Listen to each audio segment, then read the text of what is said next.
Everybody says that the property prices in Dubai are just going up, up and up. But why is it that when you actually go to sell your property, you barely get any offers? Now, if you're an investor who is either looking to buy off plan or already owns it off plan, this question will surely pop up in your mind that when I am looking to sell my unit, a lot of people are getting handover on the similar days. So why would someone actually choose mine when there's a lot of identical units? This is Salif, and in this video, I'm going to cover exactly that topic. Why you aren't able to sell your property is because of a few mistakes. Now, the major mistake is, do you actually think about who is your exit buyer when you buy the property? Well, a lot of people think it once they're about to sell, but not initially. So, for example, in this market, we majorly have two types of buyers. We have the investor as well as the end user. Now, the investor focuses only on one type of project, which is one number only, which is ROI. As long as your property gives him an 8% ROI, he's gonna go for it. But if it's gonna give 6%, he's not gonna go for it. A major example of this is a studio. If you're buying a premium studio, if you're buying a studio with a swimming pool, a branded one, for example, well, studios are an investor product. So if you buy a studio, a branded or anything, at the end of the day, it's not going to give them an 8% ROI. And families don't prefer studios. So that is when you will find the roadblock of selling the property. When it comes to end users, it's quite easier, and end users is what you prefer. Because if it's a better floor plan, better view, a better size overall, an end user would pay additional for it to go on and buy it. That isn't the case with investors. So when you're buying your property, always make sure you know who your end buyer is. The second common mistake that people make is a wrong product, wrong location. Now, this is not the generic advice that people give. Some locations don't appreciate, some do.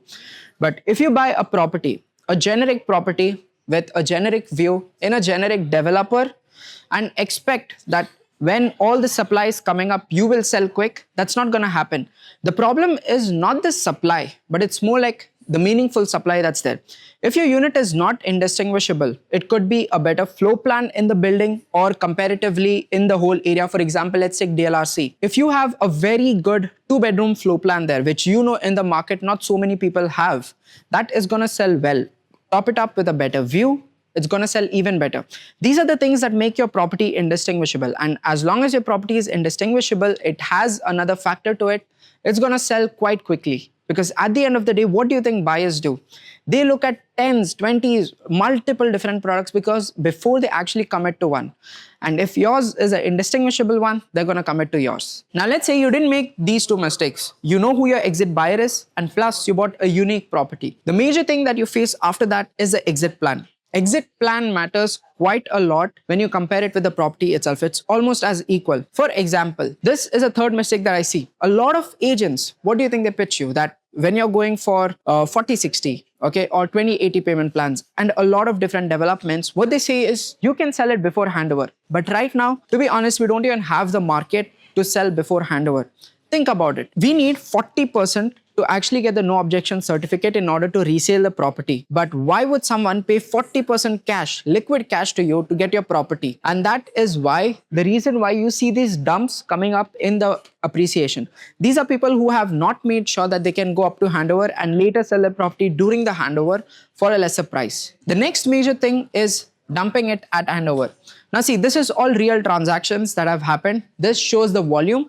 And this is based on quite a lot of buildings in JVC, the most transacted community. Now, if you see here, this is where I'm getting my handover. Now, if you see the first 4 months that I'm having 11 transactions, 15, 18, and then all the way up to 23.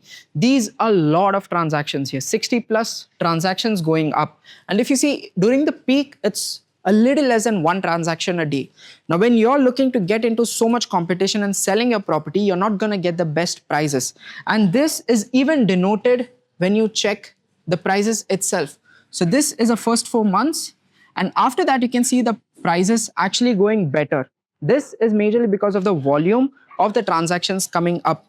A lot of agents sell the 40-60, the 20-80 payment plans and tell that you can sell it on handover. Well, you can, but the problem is you will have to take a cut on the prices and face a more competitive market at that time. Now, the simple fix for this is waiting for the glut to finish off. If I would just wait for all this to end, I would be seeing a better prices overall. So when you're making your exit property, make sure you have enough cash flow to actually go for at least 4 months later, and then you will get the best prices in the market. So in order to summarize what and all exit plans are actually good and work, the first one, you have 6 months. Once the gut is cleared, once majority of the transactions are already done and the eager buyers have already exited the market, this is when you can exit and make a better profit on your overall investment.